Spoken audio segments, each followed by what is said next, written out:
Hello বন্ধুরা, কেমন আছো তোমরা সবাই? আশা করছি সবাই খুব ভালো রয়েছো। আর এখন বাজে সকাল 9:30 আর আমি চলে এসেছি একটা পার্টি মেকআপের জন্য। এই ফার্স্ট তোমরা আমাকে পার্লার ছেড়ে কোনো বাড়িতে গিয়ে হোম সার্ভিস করতে দেখছো। আগে প্রচুর হোম সার্ভিস করতাম আমি, তবে সেটা বন্ধ করে দিয়েছি। কেন বন্ধ করে দিয়েছি সেটা অবশ্যই তোমাদের সঙ্গে এই ভিডিওতে শেয়ার করব, তো তোমরা দেখতে থাকো। তো আমি এসেছি সকাল 9:30টার সময়। তো দিদির মানে দিদি আমায় আসতে বলেছিল 10টা 10:30, তবে আমি হাতে টাইম নিয়েছি, কারণ আমি জানি চাইলেই মারা না একদম সাজতে গুজতে পারে না। মা হওয়ার পরে না মেয়েদের জীবনটা একদম বদলে যায়, যেমন আমার জীবনটা একদম বদলে গেছে। আগে সকাল 6টা 7টা যখন ইচ্ছা বেরিয়ে যেতাম, মানে নিজের কাজে। তারপরে রাত্রে কখন ঢুকছি তার ঠিক নেই, 10টা 11টা হয়ে যাচ্ছে, তবে কোনো টেনশন ছিল না। তবে এখন না মা হওয়ার পরে জীবনটা একদম বদলে গেছে। মিনির জন্য এখানে এসছি সাজাতে ঠিকই, তবে মিনির জন্য মনটা একদম ছটফট করছে। মিনি বাড়িতে রয়েছে দিদির কাছে, তবে তারপরেও নিজের মনটা ছটফট করছে। আর এই যে দেখো, দিদি তার পুচকুকে ঘুম পাড়িয়ে দিয়েছে। তো আধা ঘন্টা হয়ে গেছে পুচকুকে ঘুম পাড়াতে গিয়ে। তো আধা ঘন্টা ধরে আমি বসেছিলাম, তারপরে ফাইনালি দিদিকে আমি রেডি করাতে বসাতে পারলাম। দিদি প্রায় 15 দিন আগে পার্লারে গিয়েছিল আইব্রো ফেশিয়াল এগুলো করতে। তো তারপরে আর মানে দিদি যায়নি, তো গিয়ে উঠতে পারিনি। তো আইব্রোটা না একটু বেরিয়ে গেছিলো, তো সেই জন্য আগে আইব্রোটা করে নিচ্ছি, তারপরে মেকআপটা শুরু করবো। আর তোমাদেরকে না মেকআপটা একদম আমি ফ্রন্ট থেকে সামনে থেকে দেখাতে পারলাম না, কারণ না আমি ট্রাইপড নিয়ে যেতে ভুলে গেছিলাম। আর তার উপর দিদির ঘরে যে লাইটটা, সেটা একটাই টিউব ছিল, আর ঘরের রঙটা এমন, মানে আমি কিভাবে মেকআপ করবো আমি বুঝতে পারছিলাম না, এমন লাইটের খুব সমস্যা হচ্ছিল। তো যার কারণে আমি একদম সামনে থেকে তোমাদের দেখাতে পারলাম না। তোমরা কেউ যদি মেকআপের ভিডিও দেখতে চাও কমেন্ট বক্সে জানিও আমায়, অবশ্যই তোমাদের সঙ্গে শেয়ার করব। তো চলো, দিদিকে মেকআপটা করাতে করাতে তোমাদের সঙ্গে আমি একটুখানি গল্প করে নিই কেন আমি হোম সার্ভিস বন্ধ করে দিয়েছি। অ্যাকচুয়ালি আজকেও আমার হোম সার্ভিস করতে আসার কথা ছিল না, দিদির পার্লারে গিয়েই সাজার কথা ছিল। তবে দিদি কাল রাতে আমায় ফোন করে জানালো যে দিদির ছেলের প্রচণ্ড শরীর খারাপ, দিদি যেতে পারবে না পার্লারে।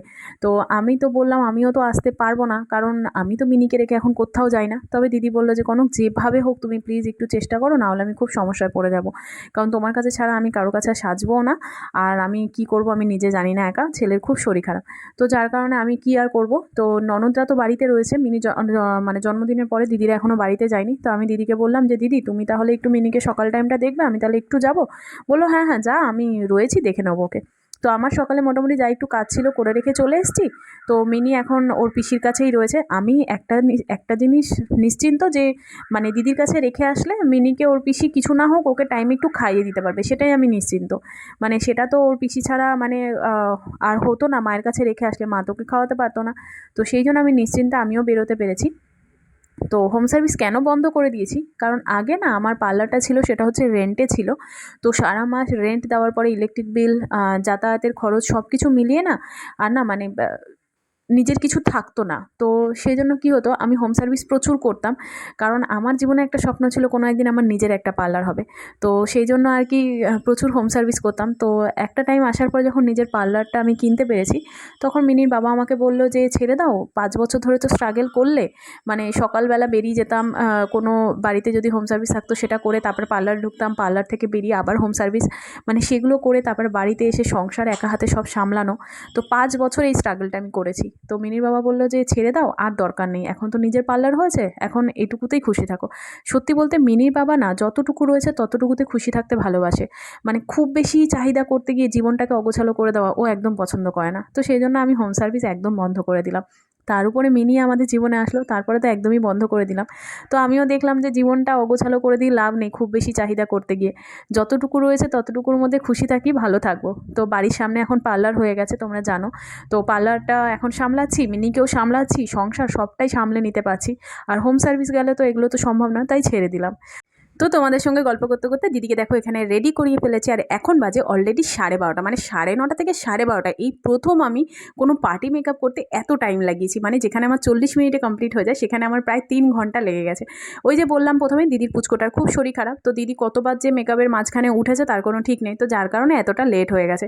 আর আমিও সত্যি বলতে কিছু বলতে পারিনি, কারণ পুচকোটার শরীর খারাপ নিজে চোখেই দেখতে পাচ্ছি। আর দিদিকে কেমন লাগছে সেটা কমেন্ট বক্সে জানাতে কিন্তু একদম ভুলো না। তো দিদিকে এখানে রেডি করিয়ে দিয়েছি, আর আমি এখন ফটাফট বাড়িতে যাব, কারণ দিদিরা আজকে বাড়িতে চলে যাবে, দিদি গুডুরা। তো যাওয়ার সময় আমাকে মাটন নিয়ে যেতে হবে, তারপরে দুপুরে রান্নাবান্না করে খাওয়া দাওয়া হয়ে তারপরে দিদিরা বিকেলে বাড়ি যাবে। আর আমারও তো মিনির জন্য মনটা ছটফট করছে, তো সেই জন্য দিদিকে এখানটায় যে দিদিকে সাজাতে এসেছিলাম দিদিকে রেডি করে দিয়ে ফটাফট বেরিয়ে যাচ্ছি। এখন যাব মাটনের দোকানে, রাস্তায় যেতেই দোকান আছে, তো সেখান থেকে মাটনটা নেব, নিয়ে তারপরে সোজা যাব বাড়িতে।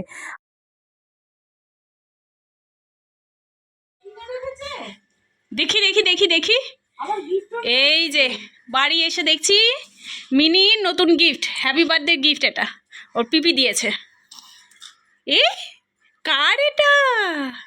এটা কার জন্য এনেছে? ও এটা তোমায়, তোমার তোমায় এটা। ধরো ধরো ধরো ধরো ধরো ধরো ধরো দিদি, ধরো দাও, ঝুলিয়ে দাও সারাদিন, এবার এই দেখবে।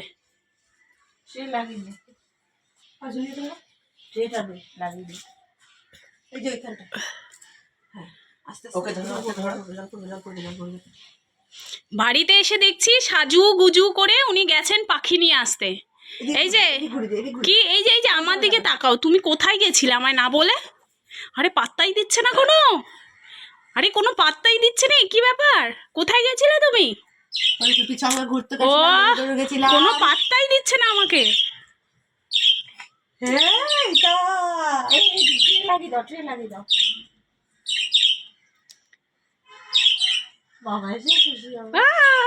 অনেক আনন্দ হয়েছে, অনেক আনন্দ হয়েছে।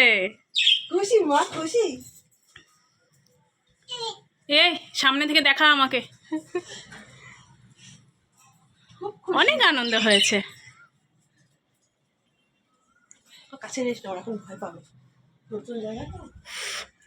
অনেক বেলা হয়ে গেছে, রান্না বান্না করতে হবে। এই যে আমি মাটন নিয়ে এসেছি।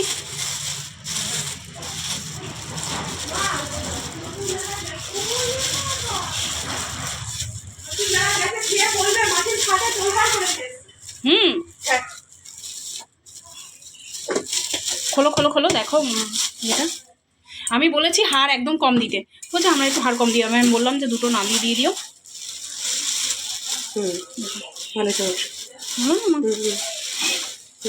সাইজ ঠিক আছে। আমি জামা কাপড়টা একটু ছেড়ে নিই। সকালবেলা বেরিয়ে গেছি, বিছানা আমার এখনও পড়ে 1টা বাজে। এখন এগুলোকে ফটাফট আগে তুলে নিই। চলো বিছানাটা আগে তুলে নিই। আজ যেন ঘড়ি একদম ঘোড়ার মতো দৌড়াচ্ছে। তো তাড়াহুড়ো করে রান্না করা মাটনের ঝোল আর ভাত খেয়ে আমি চলে আসলাম সোজা পার্লারে। কারণ আমি তো ভুলেই গেছিলাম আজকে পার্লারেও রয়েছে আমার একটা শাড়ি পরানো আর চুল বাঁধা। তো উনি এটা সেকেন্ড টাইম এসছেন আমার পার্লারে। উনি বালিগঞ্জ থেকে এসছেন। তো ফার্স্ট টাইম উনি এখানে কোথাও এসেছিলেন নজরনগরে, তো সেখান থেকে উনি আমার পার্লারে এসেছিলেন। তো উনি সেদিন শাড়ি পরেছিলেন, চুল বেঁধেছিলেন। তো ওনার ভীষণ ভালো লেগেছিলো। ওনার চুলের মানে এটাও না থিকনেসটা খুব পাতলা। মানে আজকে সকালে যে দিদিকে সাজিয়েছি, দিদির তো স্ক্যাল্পটা তোমরা নিশ্চয়ই দেখেইছো কতটা পাতলা। দিদির না মানে ওটা বৌভাতেও আমার কাছে যখন সেজেছিল এই প্রবলেমটা আমাকে ফেস করতে হয়েছিল। তো এখন মানে যাকে আমি শাড়ি পরাচ্ছি এনারও কিন্তু সেম এক প্রবলেম। তো হেয়ারের প্রবলেমের জন্যই উনি সেকেন্ড টাইম এসে, কারণ ফার্স্ট টাইম ওনার হেয়ারস্টাইলটা এত ভালো লেগেছে ওনার। তো তোমাদের সঙ্গে আমি একটা ফটো শেয়ার করছি উনি ফার্স্ট টাইম কীভাবে সেজেছিল আমার কাছে, মানে হেয়ারস্টাইলটা কীরকম করেছিল সেটা একটা শেয়ার করছি তোমাদের সঙ্গে, তোমরা দেখো।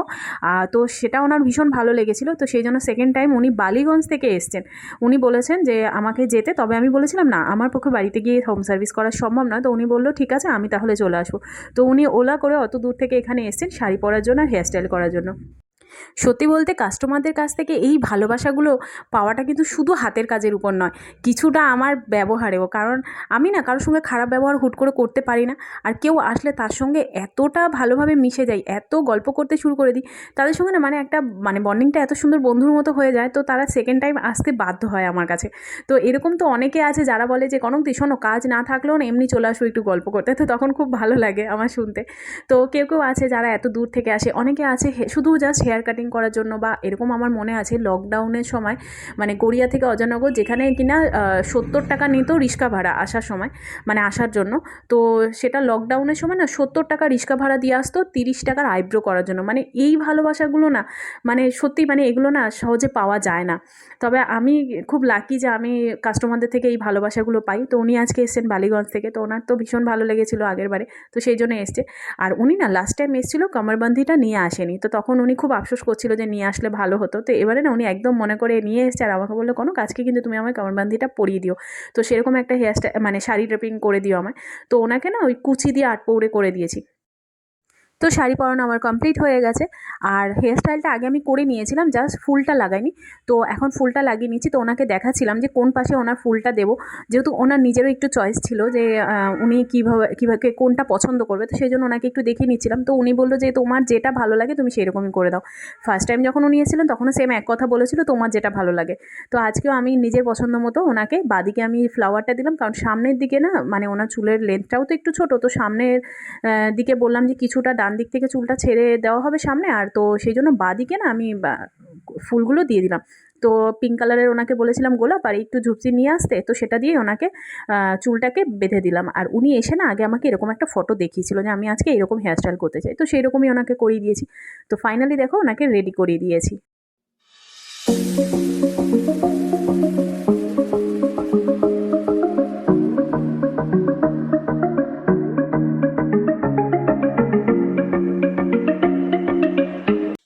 আচ্ছা, আপনার কেমন লেগেছে বলুন? ভীষণ ভালো লেগেছে, ভীষণ ভালো সাজায়, ভেরি স্যাটিসফাইড। তো আমার কাস্টমার তো ভীষণ হ্যাপি। তবে তোমাদের কেমন লাগলো কমেন্ট বক্সে জানাতে কিন্তু একদম ভুলো না। আজকের ব্লগটা যদি ভালো লাগে একটা লাইক করো, কমেন্ট করে জানিও কেমন লাগলো।